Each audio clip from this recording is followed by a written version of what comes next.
हज़रत सैयदना बरा बिन मालिक रज़ी अल्लाह तआला अन्हु ये उन अशख़ास में से हैं जिनसे मुताल्लिक़ इमाम तिरमिज़ी ने नकल फरमाया, हुज़ूर इस्लाम ने फरमाया था कि कई ऐसे परागंदा बालों वाले, गुबार आलूद बालों वाले और पुरानी चादरों वाले लोग हैं कि जिनकी ज़ाहिरन हैसियत नहीं समझी जाती, मगर उनका मुकाम ये कि अगर वो किसी चीज़ से मुताल्लिक़ अल्लाह के सामने कसम खा बैठें कि ये काम होना चाहिए तो अल्लाह इनकी कसम को पूरा कर देंगे। उन लोगों में हुज़ूर ने फरमाया हज़रत बरा बिन मालिक रज़ी अल्लाह तआला अन्हु है।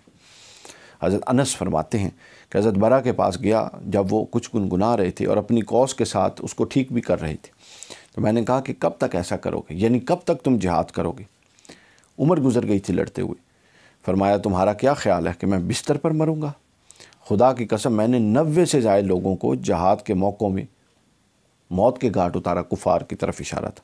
तबक़ात इब्न साद में आई कि 90 से ज़्यादा फरमाते हैं मैंने उतारा।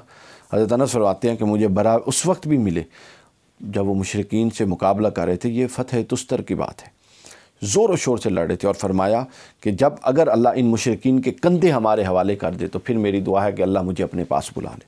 इशारा ये था कि अगर हम यहाँ फ़तह याब हो गए तो फिर अल्लाह रब्बुल इज़्ज़त मुझे शहादत से नवाज दे। और अल्लाह ने यह दुआ सुन ली और ऐसा ही हुआ। कुफ़ार मुशरिकीन के कंधे भी गिरने शुरू हुए और उसके बाद उनको शहादत भी नसीब हो गई। और इमाम तबरी ने हज़रत बरा की एक दुआ भी नकल की कि वो आखिर पे फरमा रहे थे, अल्लाह हम इनको हमारे सामने शिकस्त से दो चार कर और मुझे शहादत अता फरमा। दोनों अल्लाह ने दुआएं कबूल फरमाई, सामने शिकस्त से भी दो चार किया और शहादत की मौत भी अता फरमाई।